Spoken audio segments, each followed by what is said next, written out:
Hello भक्तों, जीवन एक संघर्ष चैनल में आप सबका स्वागत है। आज सुनाएंगे गीता का प्रथम अध्याय शुद्ध हिंदी में। धृतराष्ट्र और संजय की वार्ता। जय श्री कृष्णा। राधे राधे। धृतराष्ट्र उवाच। धृतराष्ट्र बोले, हे संजय, धर्मभूमि कुरुक्षेत्र में एकत्रित युद्ध की इच्छा वाले मेरे और पांडु के पुत्रों ने क्या किया? संजय उवाच। संजय बोले, उस समय राजा दुर्योधन ने व्यूह युक्त पांडवों की सेना को देखकर और द्रोणाचार्य के पास जाकर यह वचन कहा, हे आचार्य, आपके पास बुद्धिमान शिष्य द्रुपद पुत्र धृष्टद्युम्न द्वारा व्यूहाकार खड़ी की हुई पांडु पुत्रों की इस बड़ी भारी सेना को देखिए।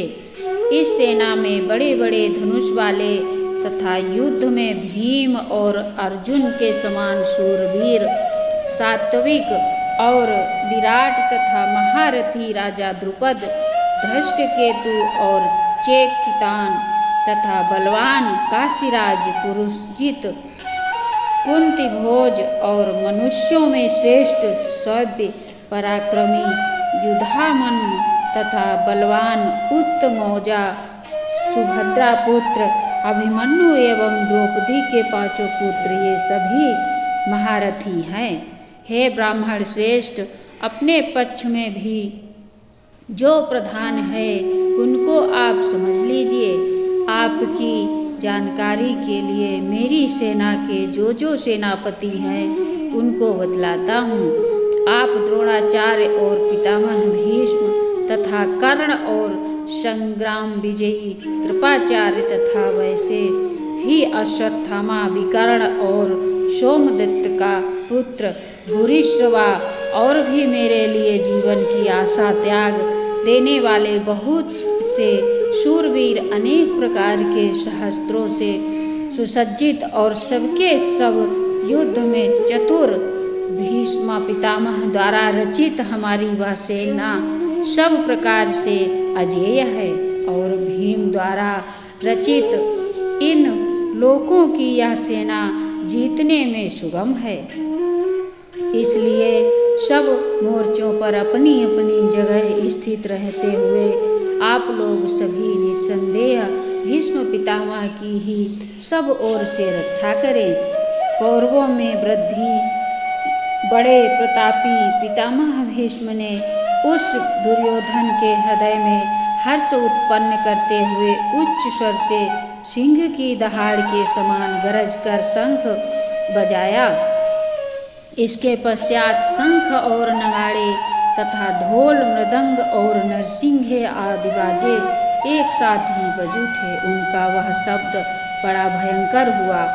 इसके अंतर्गत सफ़ेद घोड़ों से युक्त उत्तम रथ में बैठे हुए श्री कृष्ण महाराज और अर्जुन ने भी अलौकिक शंख बजाए। श्री कृष्ण महाराज ने पंचजन्य नामक, अर्जुन ने देवदत्त नामक और भयानक कर्म वाले भीमसेन ने पांडु नामक महाशंख बजाया। कुंती पुत्र राजा युधिष्ठिर ने अनंत विजय नामक और नकुल तथा सहदेव ने सुदेव और मणिपुष्पक नामक शंख बजाए।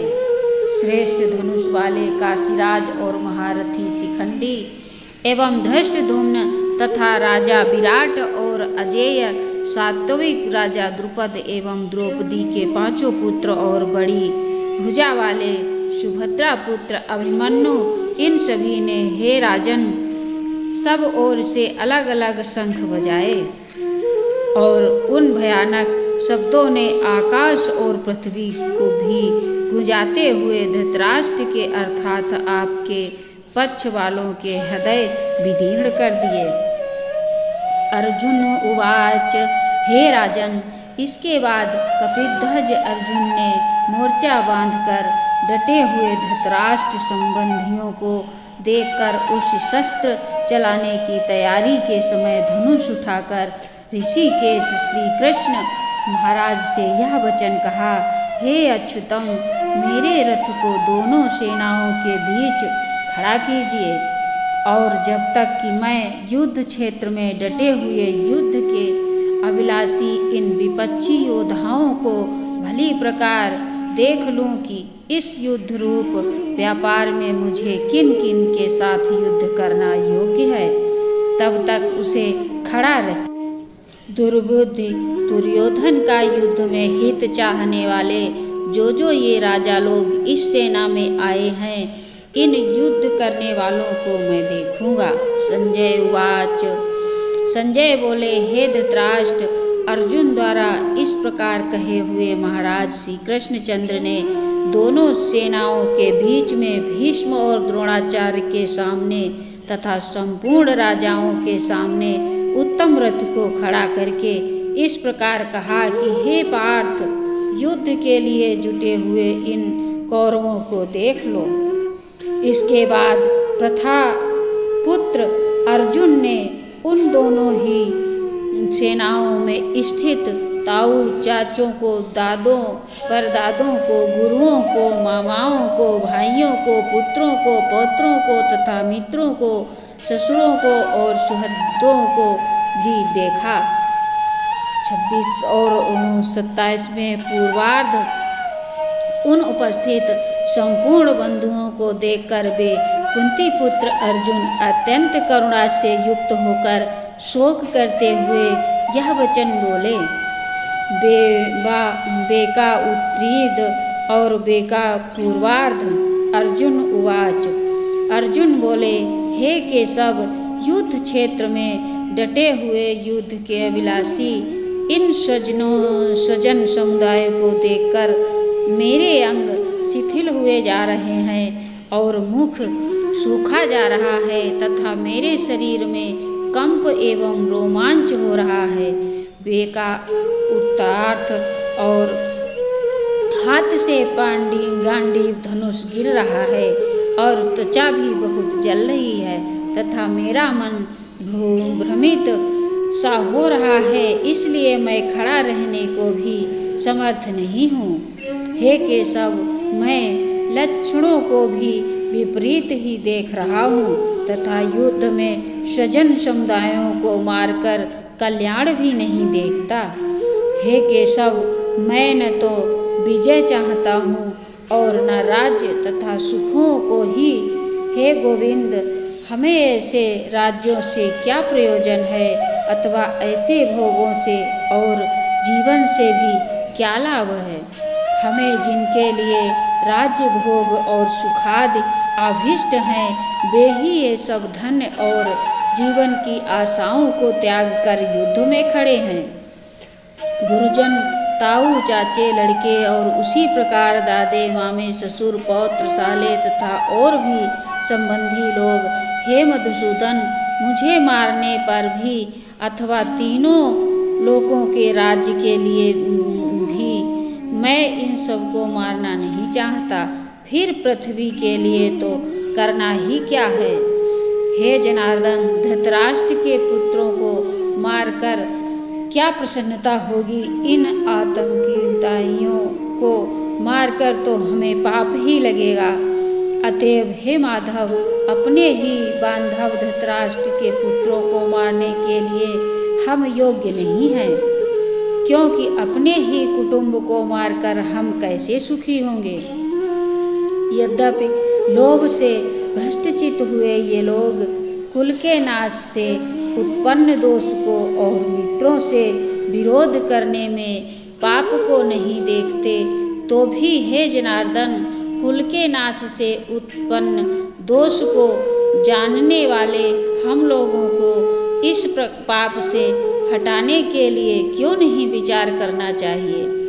कुल के नाश से सनातन कुल धर्म नष्ट हो जाते हैं। धर्म के नाश हो जाने पर संपूर्ण कुल में पाप भी बहुत फैल जाता है। हे कृष्ण, पाप के अधिक बढ़ जाने से कुल की स्त्रियां अत्यंत दूषित हो जाती हैं और हे वार्ष्णेय, स्त्रियों के दूषित हो जाने पर वर्ण संकर उत्पन्न होता है। वर्ण संकर कुल घातियों को और कुल को नरक में ले जाने के लिए ही होता है। लुप्त हुई पिंड और जल की क्रिया वाले अर्थात श्राद्ध और तर्पण से वंचित इनके पितर लोग भी अधोगति को प्राप्त होते हैं। हे वर्ण संकराकंद दोषों से कुल घातियों के सनातन कुल धर्म और जाति धर्म नष्ट हो जाते हैं।